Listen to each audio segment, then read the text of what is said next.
I never thought my life would unravel in such a heartbreaking way. I went from feeling like I was on top of the world to living a nightmare. This story took place in the span of almost 5 years, so bear with me because I am going to try to provide a full context of my story. Let's go back about 5 years ago. It all started when I discovered the truth about my wife and my daughter's best friend's dad. Let's call him Sam. Sam finalized his divorce 4 months ago. My wife and I have been married for 14 years. We have a 13-year-old girl and an 11-year-old boy. Our marriage has its share of ups and downs, just like any other couple, and most of our problems have been centered around money issues. We work for the city here in California, and the cost of living is very high. We live in a wealthy neighborhood, not because we are rich, but the neighborhood was gentrified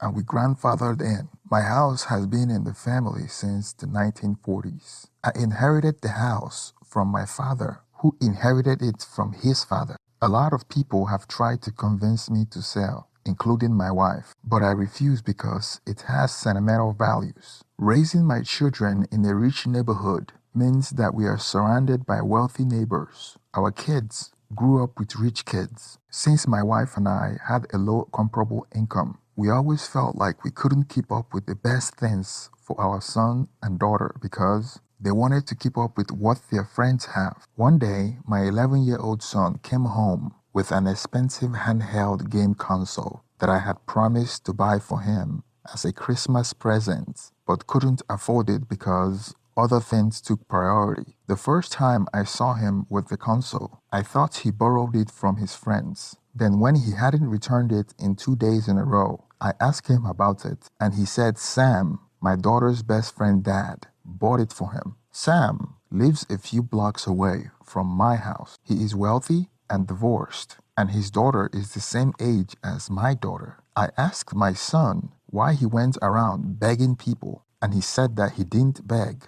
and that Mr. Sam asked him what he likes the most, and he told him about the video game. Then a few days later, he bought the game for him. I didn't know how to feel about that. I didn't know whether to thank the man or feel bad that I can't afford the console for my son without breaking the bank. When next I saw Sam at a volleyball game that my wife normally drives my daughter to, I approached him and thanked him. He seemed like a nice man with fit physique and tall. He was older than me, but he looked younger, maybe because he exercises often. He came to the volleyball game with his daughter. When he saw me at the game, he asked me about my wife, and I told him she was doing good. When I went home that day, I mentioned to my wife about meeting Sam. Even at the mention of Sam's name, I could see my wife's eyes light up. It was very noticeable, and she wanted to know about what he said about her. It was clear that she was fond of him, but I couldn't guess anything short of that. When my wife and I got married, we were the attractive couple that everyone talks about. But since we had children, we kind of let our weight go. Then 3 months ago, my wife started exercising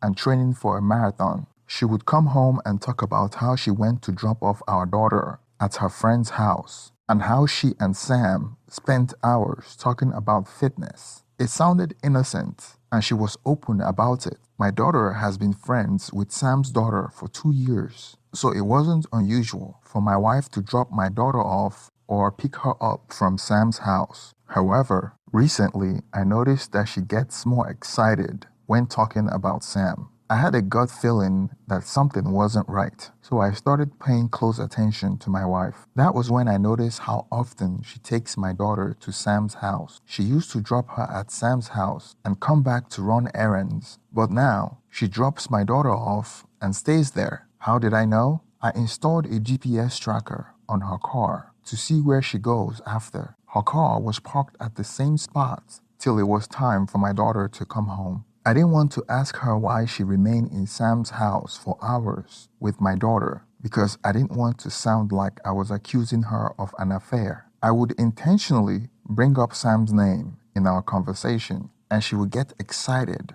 and talk for hours about how great he is, how he is so smart, and how much money and property he has. She would share things that made me believe Sam was bragging to her. I put on my investigator lenses and searched through her phone to see if I could find something. To my surprise, I found out that she was texting him more than anyone else. They were sending heart emojis and calling each other my love. I was hurt by this and felt betrayed. It was clear that the affair had been going on for about 7 or 8 months at least. Maybe she was the reason why Sam got divorced, because that was about the same time he filed for a divorce. When I saw the text messages, I confronted my wife about it, and she confessed about the affair, but wouldn't admit to me when the affair started. She begged for forgiveness, telling me that it happened by mistake, but I didn't believe her. We spoke about what should happen to our relationship, and I told her to leave the house for a while, so I have some space to think. Since the affair has been going on for so long,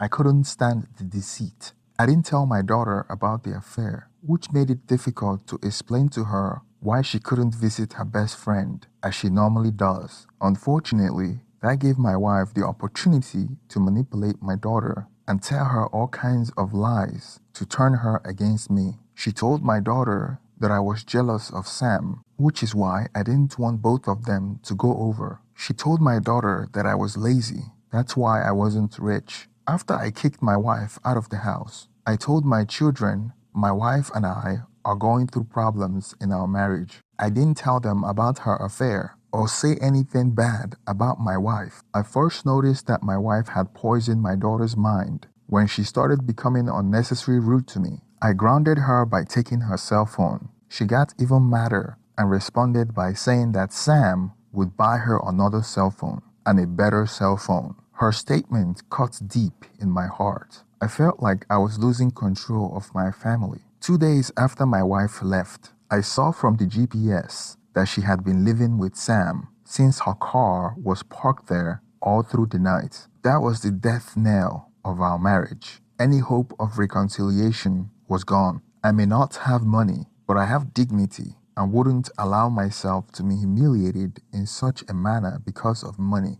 There are things in life that are more important than money, and that's loyalty, integrity, and honesty. And she had broken all of that. I called her and told her that I was getting a divorce. She didn't show any remorse. Instead, she texted me saying, "Good riddance. I can't wait." Words cannot explain how I felt on the inside. I was visibly depressed and didn't eat for 3 days. I was a robot, a walking dead. All my life, I did my best to make sure my kids were provided for, and my wife destroyed everything to start afresh with another man. Then one night, my daughter didn't come home. Since I took her cell phone away from her, I reached out to my wife. I called my wife to ask for our daughter's whereabouts, and my wife told me she is at Sam's house and would be staying there from now on. I was livid. I told her that she was out of her mind, and I want my daughter in my house now. A shouting match ensued with name-calling and choice words thrown around. She called me lazy, saying that I can't afford a wife like her,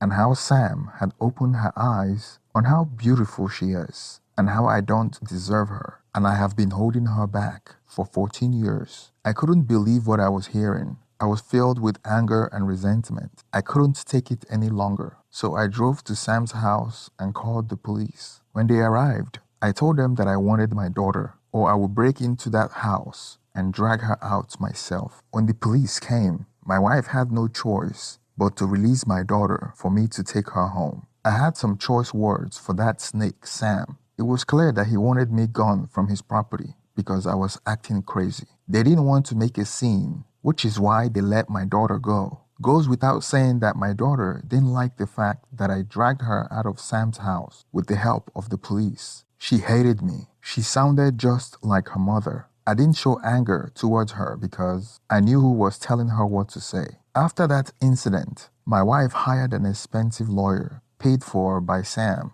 and she was pushing for a fast divorce. I welcomed the divorce as soon as I was served, but I didn't agree with the custody arrangement, so we went to trial. She didn't want anything from me because I had nothing but an expensive house that she couldn't touch since it's been in my family and wasn't bought during our marriage. I soon realized that the reason why they got the expensive lawyer is because my wife and Sam were pushing for 100% custody, claiming that I was using the kids against her. The case was taken to trial, and I was blindsided when my two children privately told the judge that I was physically and verbally abusive. My cheap lawyer was terrible, the best I could afford. Her clever lawyer used my behavior at the night that I called the police for my missing daughter and how crazy I was acting at the scene. I was bewildered that she went as far as putting my children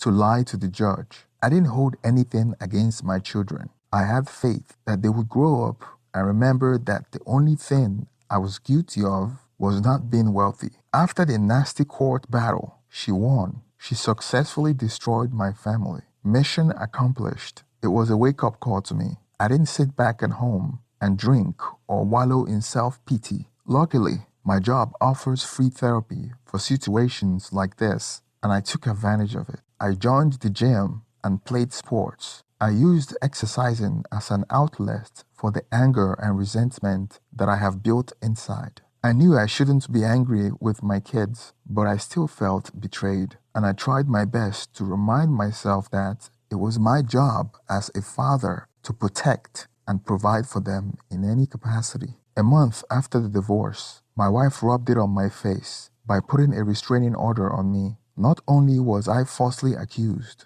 my kids were also taken from me, and now I am served with a restraining order. My family and friends told me to control myself and not to do anything irrational. I focused on my work and my health and ignored my family for months. I felt like they were better off without me. After the divorce, my wife bought a new car and quit her job to be a stay-at-home mom to a blended family. Our 2 kids and Sam's 3 kids, all teenagers. Sam had a younger daughter and 2 older teenage sons. I was worried that my 13-year-old daughter was living in the same house as 2 other unrelated boys, and I felt helpless that I couldn't do anything about it. 4 months after the divorce, I was in the best shape of my life. I made new friends and went on dates. I felt like the divorce and custody arrangement was to my favor because I had so much free time, but I felt empty inside. I missed the process of raising my 2 kids. I miss hearing their voice around the house. So I decided to visit my son at school during recess. When he saw me,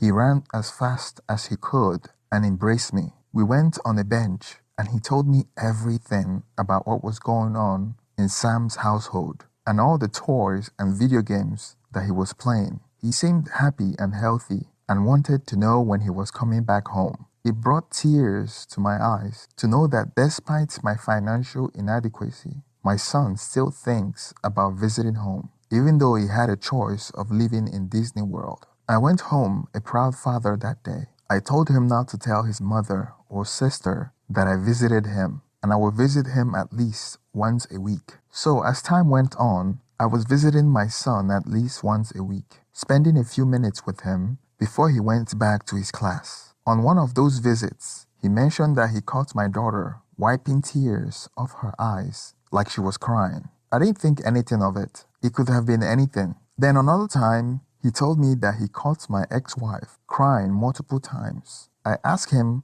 why she was crying, and he said that she was upset at Sam. I asked him why she was upset, forgetting that he was a little boy. I asked him all sorts of questions to which he was clueless about. I went home happy because I knew there was trouble in paradise. I was proud to know that the only time I made her cry was when I caught her cheating. It made me feel better to know that she wasn't my problem anymore. Then one day I received a phone call from a number that I didn't recognize. When I picked up the phone, they hung up. After several days of this happening, I called the number back. It would ring, but the person wouldn't answer. It didn't happen again for a few days. Then same pattern. They call, I pick up. When I call back, the person would hang up. I had a hunch that it might be my daughter. So I used another phone to call back. And sure enough, my daughter responded on the other side of the phone. I immediately hung up. I knew that something was wrong for her to be calling me. My mind was all over the place. Was she hurt? Was she in trouble? Did she miss me?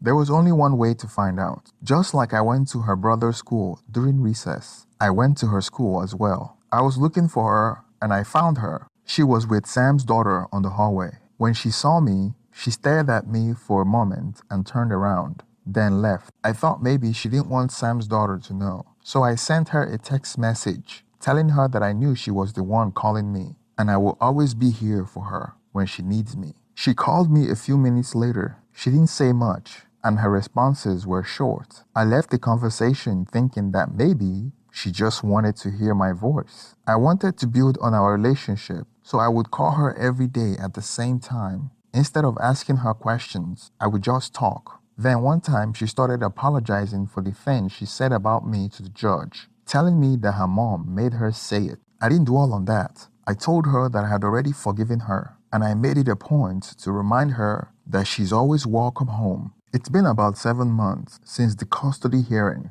and when she moved into Sam's house, she told me on the phone that she wanted to come home. She was crying when she was telling me this, so I was curious as to why she wanted to come back home. She wouldn't tell me anything. I told her that she's always welcome home, but her mom has sole custody of them because of what they said to the judge. I told her that if she recants her story, then her mom and I would have joint custody so she can go back and forth. She objected strongly that she didn't want to stay at Sam's house. I was worried that something had happened, and I didn't want to push her away with the questioning. We planned one day to meet at a park to talk. So we were at the park, talking as we walk. I asked her questions to figure out why she all of a sudden wanted to come home. She broke down and told me that she was pregnant. I felt like my head exploded. I tried to stay calm and not overreact. I asked her how long she had been pregnant and who got her pregnant. That was when she told me that she told her mom about the pregnancy and they had it removed. I was stunned. I couldn't believe that not only did my daughter get pregnant, it was removed, and all this happened without my knowledge. I felt lightheaded and just sat on the pavement crying. I couldn't control myself as I thought I had failed my daughter. I asked my daughter who was responsible for the pregnancy, and she hesitated and then said it was Sam's teen son. I was furious, ready to draw blood. I told my daughter that I would do anything in my power for her not to go back there. I immediately called my wife, telling her how evil she was for putting my daughter through this and not telling me. I could tell by the subdued tone of her voice that she wanted to keep it a secret and was playing nice to me. I didn't stop punching when my adversary is down. I called her dad and her mom and told them that their 13-year-old granddaughter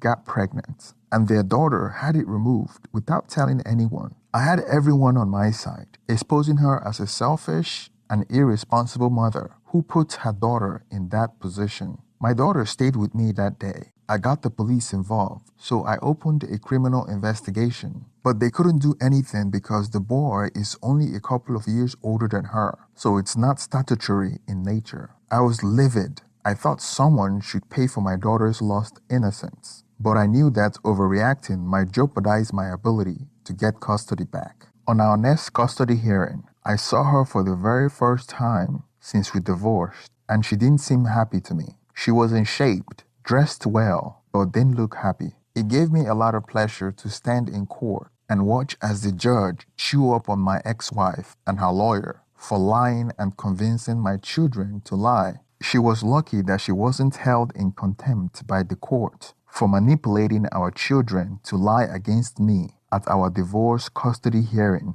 months earlier. I still felt like she should have gone to jail for that, and that if it was me, the judge would have locked me up. I hired a good lawyer this time, and I won primary custody of my children. My ex-wife received supervised visitation. Everything went well for me, and I was smiling like a joker when I left the court. I immediately got my daughter into therapy to heal the trauma she must have been through. My son was fine. I bought a 4x4 so we could go off-roading and spend some time together, and that was all he needed. My ex-wife only exercised her visitation right a couple of times and stopped because my daughter refused to see her. I still felt like there was more to it that my daughter wasn't telling me. However, I was content that I have my family back. We never talked about my ex-wife or Sam at my house, and I never say anything bad about their mother. My daughter ended her friendship with Sam's daughter. I didn't know the details, and I didn't care to ask. Then 4 months later, my ex-wife surprisingly filed for divorce from Sam, which came as a surprise to me. I didn't know what to make of it, but I was glad that her life was in disarray. Fast forward 4 years later, my daughter was almost 17, and she still have a terrible relationship with her mother. I know my wife is a terrible person, and I used to think my daughter hated her for covering the pregnancy, but then I wasn't so sure. I felt like there was more to the story. I have been spending as much time with my children since they came back. Our relationship was better than ever. One day, my daughter and I were on the balcony relaxing. I felt like asking my daughter why she hated her mom so much because it had been going on for so long. Her demeanor changed. She looked down, then raised her head with anger, saying that she confided in my ex-wife about what her creepy boyfriend was doing to her, and she covered for him. I was left stunned as she just got up and walked back into the house, leaving me confused. It took a few minutes to digest what she just told me, my mind wondering what she meant by that. Not wanting to jump to conclusion, I got up from the chair and chased after her. I sat her down and convinced her to explain what she meant. It was hard for her, but she finally revealed that the person that got her pregnant was not Sam's son, but Sam himself. Apparently, he had been buying her silence since my daughter became friends with his daughter and eventually got my daughter pregnant after she moved in full-time with him. Maybe my daughter was his target all along. When she found out that she was 2 months pregnant, she panicked and told my ex-wife. Instead of my ex-wife protecting her from him, she was more concerned about keeping me in the dark. My ex-wife eventually confronted Sam, but they kept it behind closed doors and convinced her to remove the pregnancy. I immediately went to the police with my daughter and we filed a police report. Sam had already moved out of the neighborhood, but he was arrested at his new home, and my ex-wife was later arrested as well. My ex-wife took a plea deal and confessed and was a witness in the case. She was given a short sentence of 6 months and probation, while Sam was given 22 years in prison. He will probably get killed in prison when his fellow inmate finds out what he did, and I will do anything in my power to make sure that they know. Thank you for staying to the end of the video. Please make sure you share your opinion on the comment section and hit the thumbs up and subscribe if you haven't already. Thank you and have